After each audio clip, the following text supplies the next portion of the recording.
Hello guys, আসসালামু আলাইকুম and welcome to my another new video. তো কেমন আছেন আপনারা সবাই? আমি আলহামদুলিল্লাহ বরাবরের মতো ভালো আছি। তো লাস্ট ট্যুর আপনারা কে কোথায় দিয়েছেন এ বিষয়ে একটু কমেন্টে জানাবেন, কারণ আমি লাস্ট ট্যুর আমার ছিল কক্সবাজারে, আর এখন আবার চিন্তা ভাবনা করতেছি কোথায় যাওয়া যায়। তো আপনারা রিসেন্টলি কারা কারা ট্যুর করে আসছেন এই শীতের মধ্যে আমাকে একটু জানাবেন, একটু সাজেস্ট করবেন কোথায় গেলে ভালো হয়।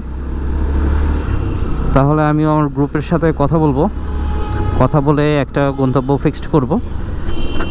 হয়তোবা এই মাসের শেষের দিকেই যেতে পারি, আর যদি এই মাসের শেষে যাওয়া নাও হয়, জানুয়ারিতে ইনশাল্লাহ একটা সাজেকের প্ল্যান রাখছি।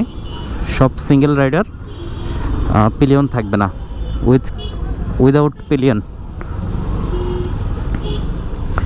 আর এখন আছি এটা ভাটারা থানার সামনে। আসলে এই মোড়গুলো কিন্তু এইগুলো একটা পয়েন্ট,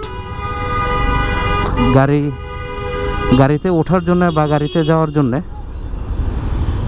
এখানে মানুষ দাঁড়িয়ে থাকবে, আর বাস যতই না করুক বাসও এখানে থামবেই।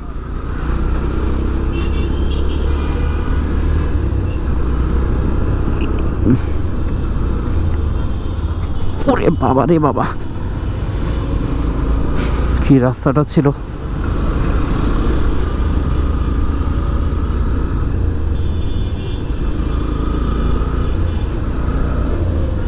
এইখানেও তো ভাঙা রে। যারা জোরে চালায় আসে এদের তো অবস্থা খারাপ হয়ে যাবে হঠাৎ না দেখলে, বা ব্রেক ওইভাবে করতে না পারলে। লাল গাড়িটা সুন্দর, যদিও লাল গাড়ির টান বেশি, কালো গাড়িতে নাকি টান কম। যাই হোক ভাই, আমার তো এটা কম টানই ভালো, কারণ এত বেশি জোরে টেনে আমি যাব কোথায়? আমার তো অত তাড়াহুড়া নাই। আর এই এফজেডের যে টান আছে এটাই আমার জন্যে পারফেক্ট। অত পারাপারি করে যাব কোথায়? আর রেস খেলবো ওগুলো তো প্রশ্নই আসে না, কারণ ওগুলো একটা সময় থাকে, একটা বয়স থাকে। আপাতত ওই ধরনের বাজে চিন্তা আমার মাথায় নাই। হ্যাঁ ছিল, কোনো এক সময় ছিল,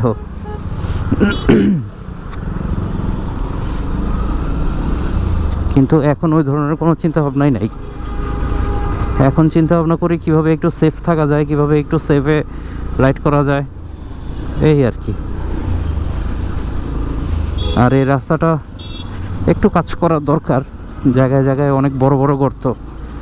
হয়তোবা বাস ট্রাক গেলে ওদের চাকা বড়, ওদের ওইভাবে কোনো সমস্যা হয় না, কিন্তু রিক্সা বলেন, সিএনজি বলেন, মোটরসাইকেল বলেন, এই যানবাহনগুলোর খুবই সমস্যা। আমার মনে হয় আমার এই বাইকটা নেয়ার পরে এই উত্তরা আসাটাই সবচাইতে বড় লং ট্যুর ছিল এই বাইকে।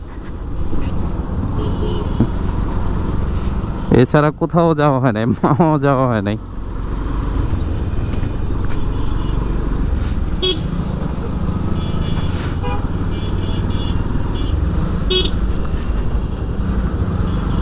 তো সবাই ভালো থাকবেন, সুস্থ থাকবেন। আর ভিডিওটি যারা দেখেছেন তাদেরকে জানাই অন্তরের অন্তঃস্থল থেকে অসংখ্য ধন্যবাদ। আর আমার চ্যানেলটা অবশ্যই সাবস্ক্রাইব করে দিবেন। যারা ফেসবুকে দেখতেছেন অবশ্যই পেজটা ফলো করে দিবেন। আসসালামু আলাইকুম।